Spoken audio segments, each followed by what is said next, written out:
Okay, guys, this is Mental Health Matters, a conversation, we'd rather call it than a presentation, with Monica, Joanna, and I'm Michelle. And we just wanted to kind of preface this by saying that we're talking with you, not at you. Just because we have backgrounds in mental health doesn't mean that we live in a house of Zen. We have crazy stuff that happens all the time. We don't always Absolutely. do the right things or handle our emotions in the right way. So we just want you to know that we're all in this together. So I found this post on Facebook the other day. I thought it was a good intro. Hi, how are you doing? I'm fine. And then terrible, and then crying, and then laughing, and then screaming, and then grateful, and then over it, and then determined, and then terrified, and then anxious, and then happy, and then exhausted, all in the same minute. So this is kind of, I thought, a good summary of what we're all going through right now. And we're going to start with Monica, and she's going to tell us about trauma and grief in uncertain times. Yep. Hello. So yes, a little bit about me is that I am a therapist. I work in private practice in Huntersville, and my wheelhouse is trauma. And so as I'm going through this with everybody else, I also am as a mom of a special needs child, like all of you listening, or most of you probably listening. And so even though I come from it as a professional, I also come at this as a mom who's also dealing with just kind of navigating these waters. And as COVID hit very unexpectedly, I would say probably March is when we all were kind of school shut down, and it all happened really fast. And as I was watching things unfold, I realized that what we really were dealing with was a lot of trauma. And sometimes in the trauma world, we can call it big T trauma or little T trauma. And that doesn't mean that one is bigger than the other. It's just almost like if you had a pool of water, and big T trauma might be big beach balls that fill up that whole pool a lot faster, but enough little T traumas are going to fill up the pool just as much if you have enough of them. And that's kind of what we're dealing with right now. But what I also noticed is that as special needs parents, we often can really normalize the immense amount of trauma that we go through just on a daily basis, that our nervous systems are constantly being stressed and taxed by just our daily lives, by the uncertainty and the difficulties that we are presented with as parents. And so often we become so normalized in it that we don't even realize that our nervous systems are really kind of being traumatized, and we're constantly in, I'm not going to geek out on you with nervous system stuff, but we're constantly in a sense of sympathetic nervous system, which really is a very stressful way to live. And when COVID hit, I think many of us just realized, oh, this is another thing we just have to go through, and not realizing that it really is just another trauma that's on top of everything that we're dealing with. So, but yeah, that's the first part of it. If you want to just kind of keep moving the slide along. So kind of, if you're asking yourself, well, how do I know if this is trauma? Some of the things that you may have noticed in yourself and in your children. And of course, my esteemed colleagues, Michele and Joanna, are going to talk a little bit more about self-care and about our children. So I'm going to kind of talk about what you might be seeing, and they'll talk about more about the coping skills. And so as I talk about this, you may notice this in yourself, but also in your children. And what you might see is more emotionality. You might see, where more difficulty concentrating, and you're saying, what's going on? Why am I feeling this way? And what it could be as a trauma response. And you think, well, what is this trauma? When we think of trauma, we think of these big events, which this is a big event. It's a global pandemic. But when we look at a definition of trauma, we look at, something that happens unexpectedly, something that happens that has a lot of uncertainty, something that happens where we don't know when the end is going to be, something that happens with rapid shifts. Those are all things that, if we look at the pandemic, we think, yeah, those are all ingredients that we have going on right now. And for many of us parents with school, now we see that school has gone virtual for many of us, or we have this difficult decision of, do we send our child to school? Do we not send our child to school? And there's a lot of unknowns, a lot of unseen dangers. And so our nervous system can go into a sense of hypervigilance. So absolutely what we're seeing is trauma. So if you want to flip the next slide. Next slide. Spotting Yeah. trauma response. Yeah. Okay. Yep. So spotting the trauma response. So so what you might be noticing again is like what I said is that you're, maybe having difficulty concentrating. Maybe you're finding yourself excessively tired, even though you think I'm having enough sleep. I'm trying to get enough sleep. Or what we're seeing is, a lot of people say, well, my life shifted. And for some of us, it may have gotten slower. For some of us, it didn't. I know for me personally, it did not. It became even more amped up. But for some, it became slower, but yet they were still experiencing a lot of tiredness. And that's because of that nervous system that is constantly in that sympathetic mode. It is constantly in this hypervigilance, which is you're going to be tired even though you feel like you're getting enough sleep. So that's definitely spotting a trauma response. If you're always tired, even if you feel like you're having enough sleep. Or sometimes with my clients, I'll call it noodle brain. If you just feel like you walk in one room and you think I can't remember why I was here, or you start to do one task and you can't get through it, or nothing seems to quite make sense. You just don't have a lot of clarity. You feel like you're maybe wearing a pair of glasses with, some dust on them, and you think, I can't quite seem to get through this. That's noodle brain. So some of that, or maybe more irritable, more angry, more emotional. You might be seeing that in some of your children. So a lot of those. Some of the other things too is difficulty sleeping. You may think, well, I think I'm having enough sleep, but I find myself waking up a lot during the night. That again is because your nervous system is not fully in that rest and digest, that rest and recover, which is what we call the parasympathetic. Because we're in this state of hypervigilance all throughout the day, our nervous system never quite relaxes. And so even though we're trying to get enough sleep, we might be having a lot of wakefulness, or seeing that in our children, that their sleep is, they may be showing a lot more restlessness in their sleep. All right, now you can flip to the next slide. Okay, so the other part of this that I've noticed a lot in my clients is grief. And so a lot of them, when I would bring up to my clients of, as we would be talking in session, and I'd say, a lot of the things that I'm seeing right now are kind of the cornerstones of grief. And they would think, well, I haven't lost anyone through COVID, or I haven't seemed to have had any huge loss that I would typically think would be grief.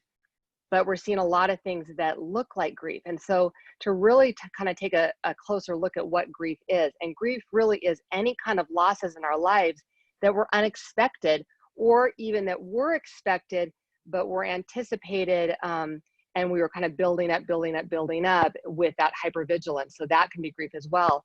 But losses in other forms, loss of jobs, loss of course, the big losses like loss of life. Some of us have experienced that, or even the loss of safety. If we've had a loved one that has been personally touched by COVID, that of course can be an extreme sense of loss and grief. But there's other smaller losses too, with loss of what's going to happen for our children in school. Loss of, is my income going to be steady, or am I going to be furloughed? Am I going to be able to maintain the level of work that I was doing?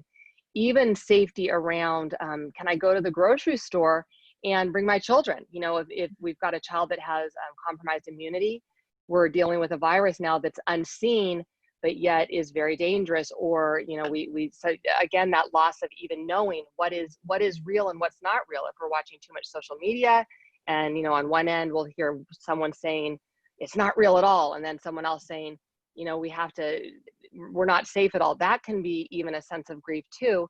Just that sense of that clarity in our own minds can be grief and loss as well. All right, next slide.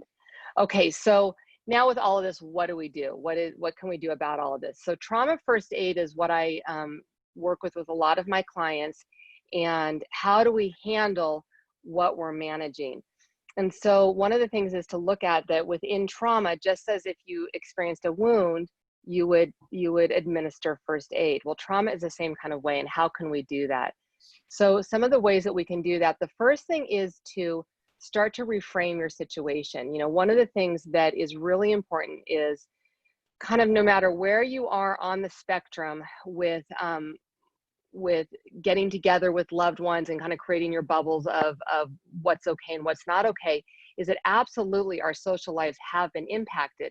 And primitively, we're social animals. And that's, even wherever you fall on that spectrum, we do need some kind of social contact. And the social distancing has really impacted that. And so even just a gentle reframe of, instead of calling it social distancing, is physical distancing. That yes, we do have to physical distance, but we have to find other ways to creatively socially connect with other people. So, so just kind of doing that reframe of finding, yes, this is not what I would normally want to do, but I have to find other ways to socially connect. So some other reframes might be to really acknowledge that, yes, this is hard, but I don't know when the end is going to be, but there will be an end. Or maybe a reframe of, I can't go to the grocery store as I normally would go to the grocery store, but there are other ways that I can have food delivered to me, or if there's an economic difficulty, that there are other ways that I can get resources to help feed my family. So while it's not ideal, sometimes those gentle reframes can be very healing to our nervous system, just to show that we're not stuck in one way of thinking. So that's one way to for trauma first aid. The other way is to really take a look at regulating the parasympathetic nervous system. And I know that that can kind of think, well, gosh, I don't really, in this time of craziness, I don't really want to be thinking about my nervous system.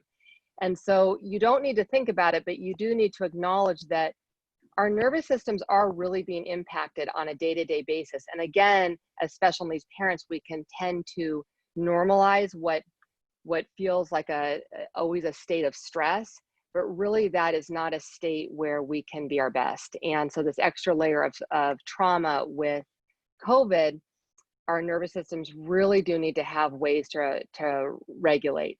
And some really gentle ways to do that. One of them is to just slow down. If you feel that you're starting to get agitated, or you feel that you're really getting, you're waking up in the morning and thinking, I just kind of feel off today, instead of ignoring that, slow down, allow yourself to get grounded, and maybe start to move through your activities a little bit slower, see what you can take off your plate. That's one way to start to regulate that nervous system. One way is to socially connect with someone. While it might not be the way that you could normally say, hey, can we go out to coffee? You might be able to do a porch visit with someone, or you might be able to just connect virtually with someone. And sometimes that social connection can start to regulate the nervous system. One of the things that's really, really powerful is moving your body, because energy gets really stored in our cells. That negative, anxious energy can get stored in our cells. So just moving that energy around. And some of the most powerful ways to do that is to do yoga, is to do meditation, is to lean into your spiritual beliefs and pray. Those are ways that actually our nervous system craves, and it can start to re-regulate our nervous system and get us more into that parasympathetic, that rest and recover. The other thing that we can do is to breathe. I know everyone says, breathe, just take a breath, but actually breathing, slow diaphragmatic breathing really can start to regulate our nervous system. It can bring us into a state of recovery, and can start to kind of get our brains back online, so that we can start to think clearly about the next step that we want to take. Some really simple things we can do is play with our children, play with our pets. Another thing that seems so simple, and almost you think, is that really going to make a difference? But I encourage people just to give it a try and see if it works, is to smile. We hold a lot of tension in our face. And again, not to geek out on you, but we have this one long nerve called the vagus nerve that goes right from the back of our brain all the way through our essential organs into our gut. And a lot of times, if we just smile, that loosens everything up and kind of starts that vagus nerve toning, which starts to regulate and calm down the nervous system, that gets us more into the parasympathetic. So if you remember anything from that, just smiling can actually start to regulate your nervous system and bring you more into a parasympathetic. The other thing, and the last thing that I'll say about trauma first aid, is something called RAIN. And it's a very easy thing to remember if you remember the acronym of RAIN, or you can easily YouTube this or look it up. And it basically stands for recognize, allow, investigate gently, and then nurture. And what that basically means is, let's say that you have a really strong emotion come up. Maybe you're trying to get through your day. You see that your child is more agitated, maybe more angry, and you're feeling all of these emotions. Instead of pushing them away, which actually brings your nervous system into more of a fight or flight, that sympathetic response, if you slow down and say, okay, wait a second, let me recognize what's going on. I'm feeling really agitated right now. I'm feeling really angry right now. I'm feeling frustrated. When you recognize it and then just say, that's okay, I'm just going to allow myself to feel this feeling, it allows you to also then move into that next step of investigating gently, where you can say, well, why am I feeling so agitated? Maybe I have too much on my plate. Maybe I'm watching too much social media that's kind of jazzing up my nervous system, that I need to turn it off. Oftentimes when we recognize and then allow it, that investigation starts naturally and we'll realize what we need to do. You know, maybe take something off our plate, maybe slow down, maybe do some exercise, maybe turn off the media. And then from that step, we can move into that nurturing and that, you know, this is going to be okay. I'm going to take care of myself. I'm going to put some self-care in. And this is a great thing to do with our children as well. Okay, next slide. Okay, so one of this, I think, might be my last slide, and this is a part that I just love. This research that's out. It's not something that's just made up with, you know, kind of unicorns and rainbows of post-traumatic growth. It sounds like such an odd phrase when we look at post-traumatic stress, but it's actually an area of research that is really exciting. And what it means is that when someone is traumatized, there are residual effects from that trauma that we absolutely do change through trauma.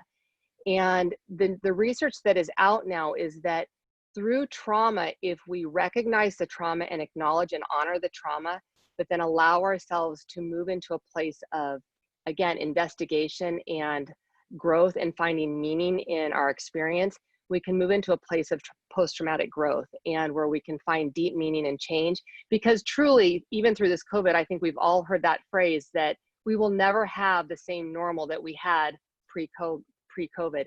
And that's exactly what we're going through right now. And post-traumatic growth allows us to recognize that we have been through something very difficult, but through that, on the other side of this, we will be changed people and hopefully have new coping skills, hopefully have a new sense of resilience and a new way to even look at the world. And part of that is post-traumatic growth. And that may be my last slide.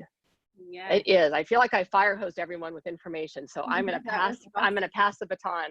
Okay. No, I'm hoping that was freeing to a lot of people, because I think that, like you said, most people don't know that we're experiencing trauma or grief right now. And if we accept that that's what it is, we're like, oh, wow, I am going through a lot. Yeah.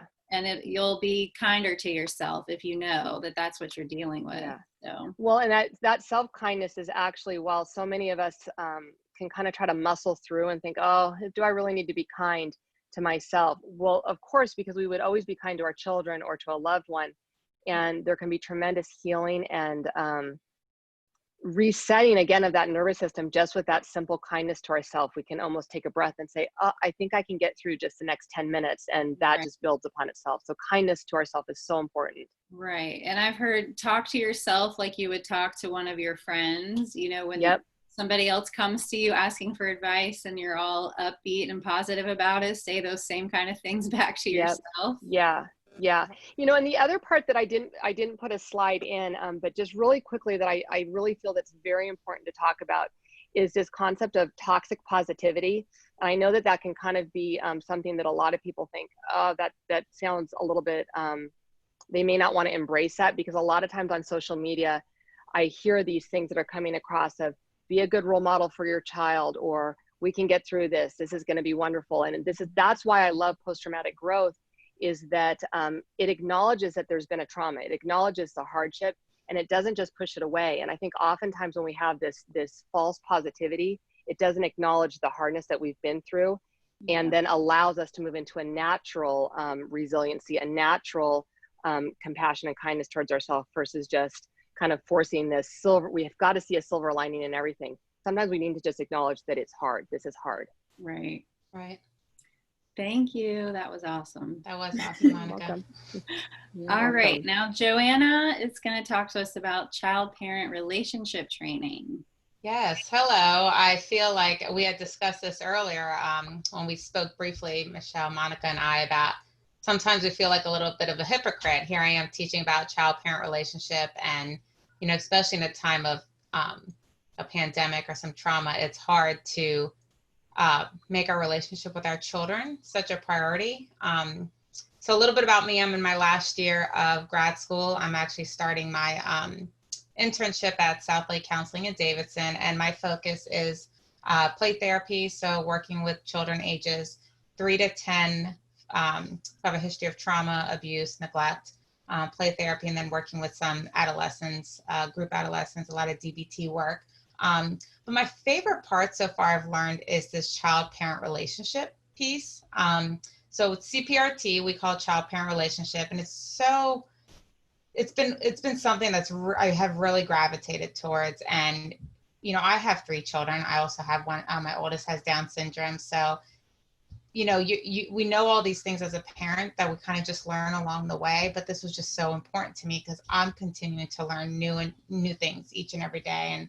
And so a little bit that what we do. So child-parent relationship training it's a curriculum we share with parents and caregivers to help strengthen relationships within a family system. And if you think about an important caregiver when you were a child in our lives, and think about the feelings that arise when you think of that person, or maybe you think about what that person has taught you about yourself and about others, or how your relationship with them has influenced how you interact with the world or others today, you realize how impactful that person, whether it was a parent, a grandparent, an aunt, an uncle, a sitter, a neighbor, they had a huge impact on you and kind of on the way we see the world today. And CPRT, it's a therapeutic intervention and a preventative approach that utilizes play when parents are trained as a therapeutic agent. And by using child-centered play therapy principles, attitudes, and skills, which helps facilitate children's growth and development. So what we do is we use what you already know, and we kind of use the parent or the caregiver as the therapeutic agent to help strengthen that relationship and that bond with your child. And especially at a time like now, it's hard, where, like Monica had mentioned, you may find yourself more irritable, a little more short fused, a little more stressed. And so it's kind of bringing that back to the relationship. So in child-centered play therapy, we focus in what the child is capable of becoming, and we focus on the child's needs rather than the child's behavior. And like Michele and Monica were discussing regarding, what we've been talking about, self-care is so important. And a rule of thumb we like to say in CPRT, and especially in play therapies, we can't give away what we don't possess, right? So if you think about being on an airplane and they tell you with the oxygen mask, what's the first thing we do with that oxygen mask? What do we do before putting that oxygen mask on our child? They tell you to put that oxygen mask on yourself first. And this is kind of the same concept, is we need to put ourselves first, because as our child's most significant caregiver, we're usually asked to give so much of ourselves. I know I am, especially with 3 children at home. And then all of a sudden we find ourselves teaching too, on top of parenting and the grocery shopping and just this whole new way of doing things. We're often asked to give so much of ourselves, often when we simply just don't have the resources within us to meet the demands of parenting, and then all this extra that comes out of nowhere. And I'm sure, like we've all experienced, we can't extend that patience and acceptance to our child if we can't first offer it to ourselves. So this has been, difficult, is finding the time to care for ourselves, especially caring for myself when we have so many other things to take care of. But it is important, and it does make a difference in our relationships and our patience and caring for ourselves, and then being able to extend that to our children as well.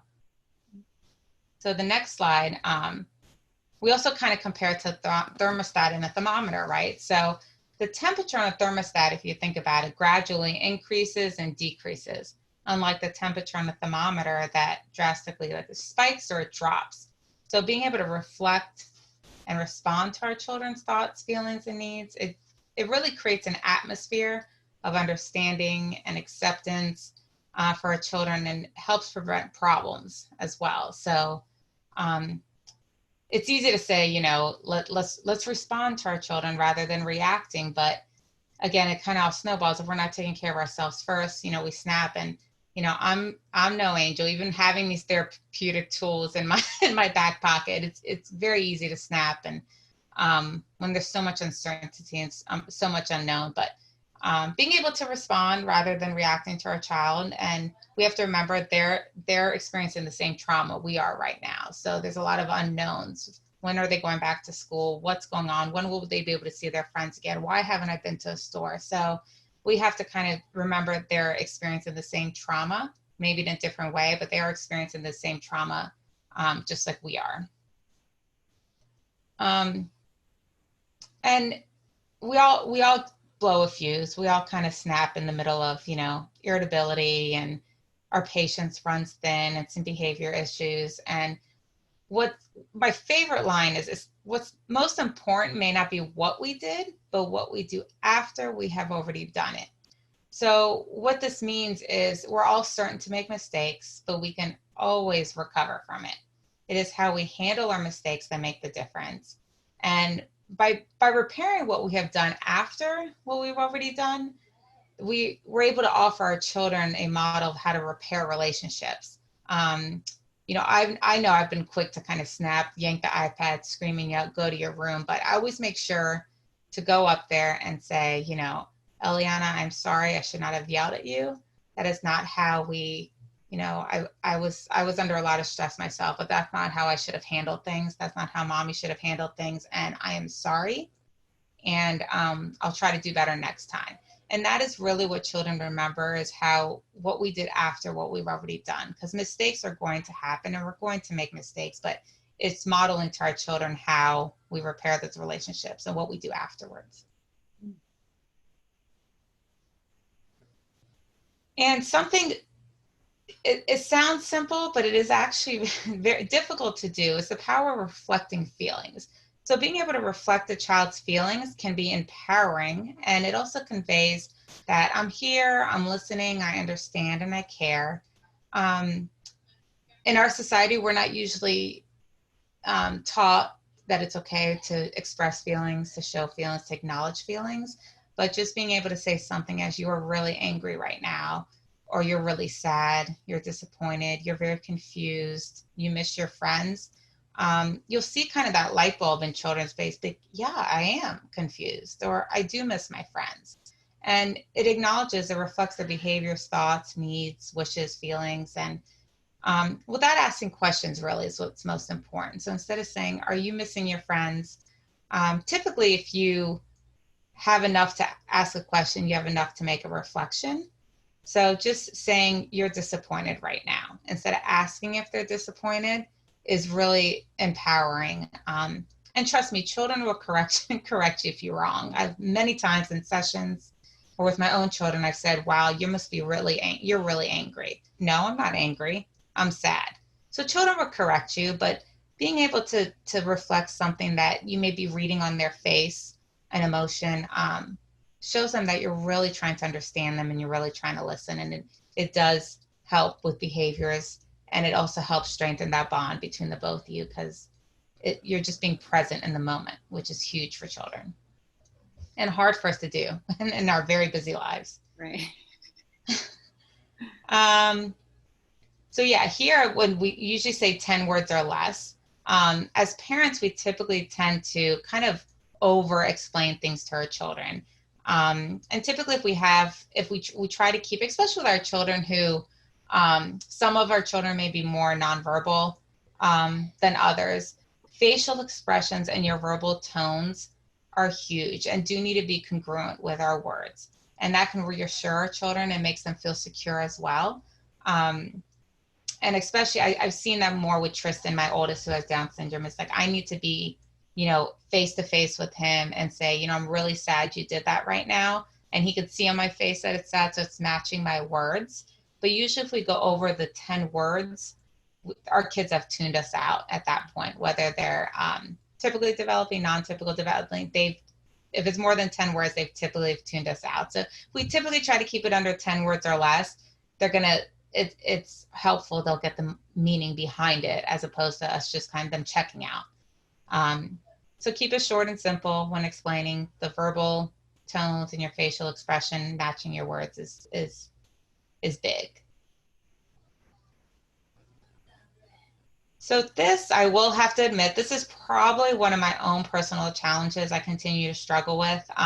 Not only do we not like to see our children struggle, especially our children who have special needs, our kiddos typically have to work so much harder and have to prove themselves so much more in their everyday lives. And we don't like to see our own children struggle, and are oftentimes in such a hurry. I'm like, let's put on your shoes. We got to go, get out the door. So I am quick to, hurry up, help him put his shoes on just so we're faster out the door. We're not late. But we do need to remember that what children can do for themselves, if we kind of just jump in to save them and jump in to kind of do it, we're robbing them of the opportunity to feel competent, right? So jumping in and just putting on shoes real quick, when that's something he can do, he's very capable of doing himself, does rob him of that opportunity of feeling like he can do it himself or that he's competent. And so we do need to remember that maybe providing a little extra time, just to kind of give them the extra time to do it themselves, to make them feel good about themselves and that they did it. And that brings me to how we can help is by encouraging their effort rather than praising the product. So we do praise versus encouragement. We're so quick to say a child brings us a picture. Oh, what a beautiful picture. That is such a gorgeous rainbow. But we like to encourage it. Oh, you worked really hard on that picture. You chose a lot of colors, a lot of different colors. Oh, you picked this color for the rainbow. You colored the pig purple. Is kind of is strengthening their internal. So we're not praising the external product. We're kind of more encouraging their hard work and their focus and things they've done. So things like you worked really hard on that, or you're really concentrating, or you did your very best. Instead, that's a beautiful picture. Because if it wasn't a beautiful picture, they're seeking that external praise instead of that internal encouragement. So the internal encouragement is very rewarding to them too, and kind of boosts their self-esteem as well. There's a story I'd like to end on, and it's a beautiful story, and it's called The Struggle to Become a Butterfly. And some of you may have heard it, but it's a family in my neighborhood, not my neighborhood, it's a story, but a true story. A family in my neighborhood once brought in 2 cocoons that were just about to hatch. And they watched as the first one began to open and the butterfly inside squeezed very slowly and painfully through a tiny hole that it chewed in one end of the cocoon. After lying exhausted for about 10 minutes following its agonizing emergence, the butterfly finally flew out the window on its beautiful wings. The family decided to help the second butterfly so that it would not have to go through such an excruciating ordeal. So as it began to emerge, they carefully sliced open the cocoon with a razor blade and doing the equivalent of a cesarean section. The second butterfly never did sprout its wings, and in about 10 minutes, instead of flying away, it quietly died. The family asked a biologist friend to explain what happened, and the scientist said the difficult struggle to emerge from the small hole actually pushes liquids from deep inside the butterfly's body cavity into the tiny little capillaries in the wings, where they harden to complete the healthy and beautiful adult butterfly. So it's a beautiful story that allowing our children to do their own work, kind of putting in the struggle, even us as parents going through this struggle, it does have a happy ending. It does strengthen us, and it strengthens our children and the bond and the relationship we have with them. So I think that is all. Yes. Yes. All right. Well, I think that what you're doing is so important right now, because I think probably parenting during this pandemic has probably been the hardest thing for everyone. Yes. And just that you gave us permission that it's okay when we mess up. Just absolutely apologize. Yes. Yes. All right. Okay, so my turn. I'm going to reiterate a few things that Joanna and Monica already said, but I tried to put together a few what I hope are simple self-care techniques that you can try to implement into your day that hopefully could make a big impact.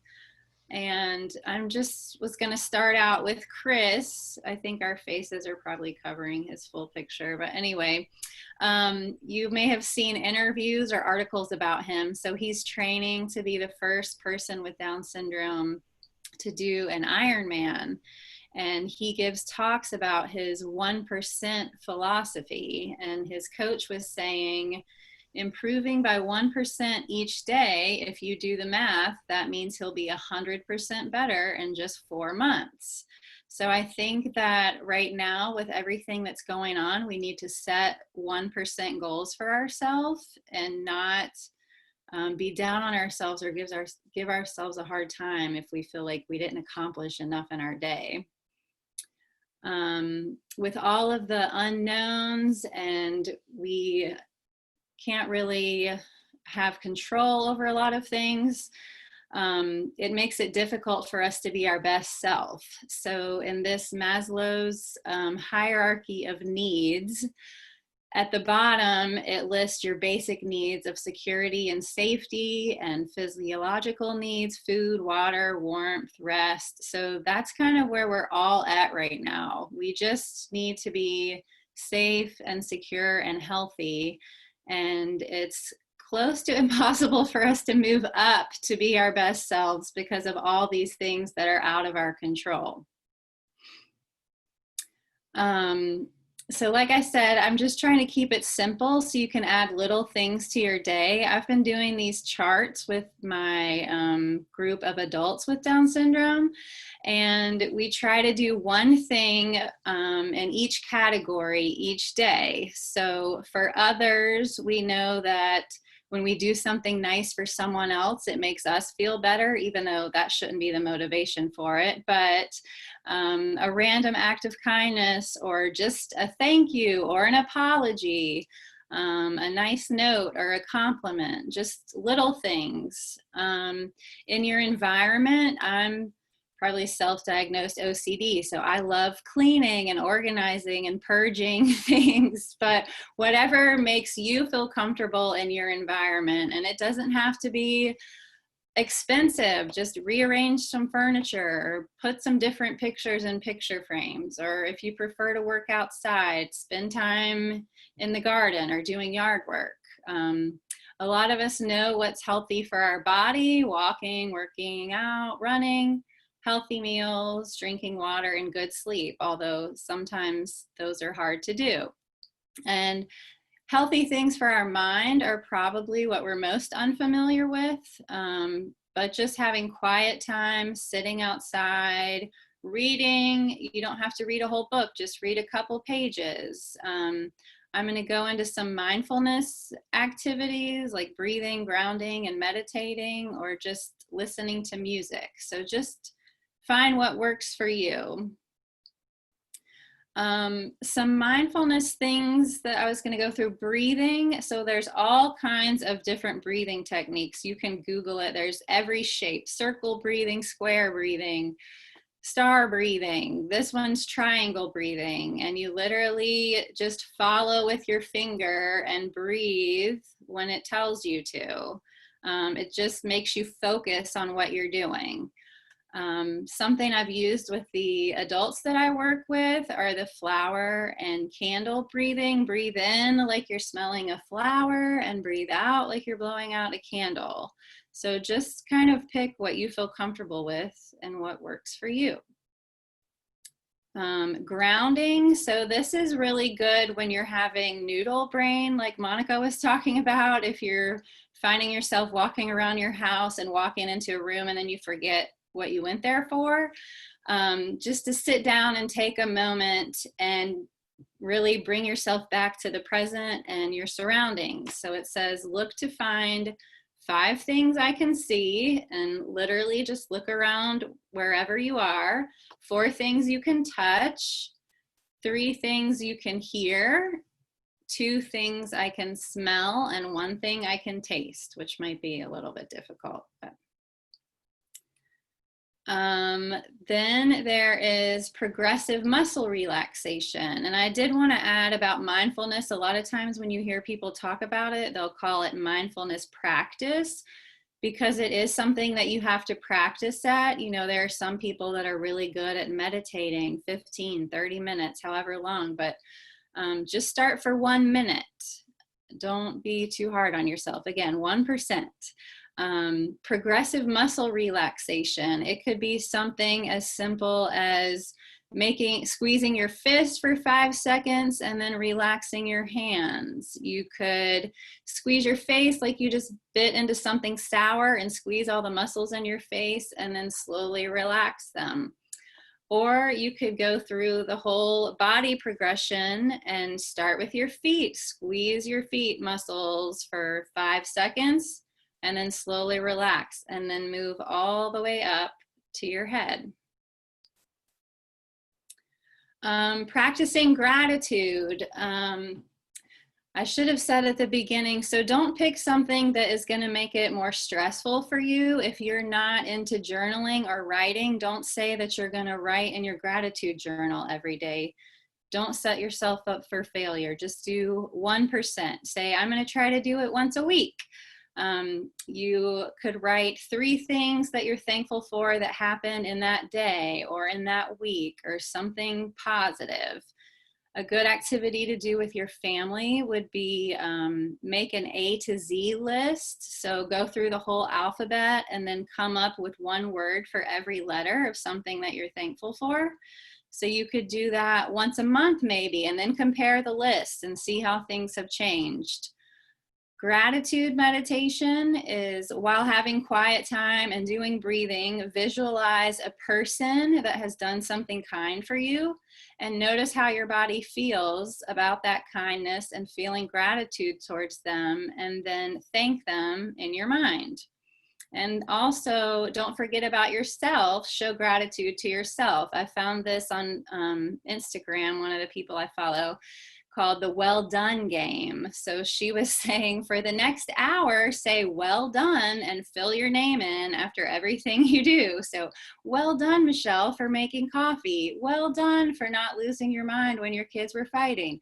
Whatever. At the very least, like Monica was talking about earlier, it should make you smile or laugh at yourself. So that could be something else you could try. And mindfulness kind of works together with cognitive behavioral therapy. If you don't take time to actually slow down and notice what is going on inside your head, it would be hard to change it. So the premise of cognitive behavioral therapy is our thoughts impact our emotions and our behaviors. So if we're having a lot of negative and frustrating thoughts, then our behavior is going to be more short and angry outbursts towards people. Our emotions are going to be more negative. If we're thinking more positively, then we will feel happier and our behaviors towards others will be kinder. But like Monica said, acknowledge first that things are hard. Don't just ignore it, but you can acknowledge what that was hard and then reframe in your head. So even though Saturday Night Live kind of made a joke out of it with I'm good enough, I'm smart enough, and doggone it, people like me, it actually is a good thing to have positive affirmations for yourself. So think of something that maybe you've been hard on yourself and reframe that. And you can do this when you're brushing your teeth in the morning, and that's like a mindless thing that you can do. So if I'm feeling bad about how I've been parenting or spending my time, change that to say, I'm doing a great job with my kids and my kids love me. And just repeat that mantra over and over to yourself to start off your day with something positive. So, and the last thing, I'll give Monica credit for this, don't should on yourselves. A lot of times say, I should have done this today. I should have gotten this done. I should have spent more time with my kids. I should have been more patient. So back to the pyramid, there's not a lot that we should be doing right now. We should be feeling safe and secure and making sure that our basic needs are met. So again, just show yourself grace and don't should yourself. So that's all that I have. Let me see if I can move this. Okay. We listed our information here. It says, but if you think you or someone you know should reach out to someone, this is all of our contact info and who we work with. And as you can see, we're in different areas and we specialize in different things. So even if you don't think that you could benefit from our services, it could be that we can connect you with someone, or we might know somebody. And then there's also the Psychology Today website. If you go on there, you can put in your zip code and find therapists in your area, and then you can read about their specialties and see if they would be a good fit. So these are just a few resources for you. Do you guys have anything to add? I was just going to say, we all have such different experience, but the one thing I grasped from everything this evening was just to give yourself grace. Yeah. Just to give yourself a little bit of grace and to breathe and give yourself grace. Right. Be kind to yourself. Yeah, be kind to yourself. Absolutely. All right. Well, thank you guys. I hope that was beneficial to everyone.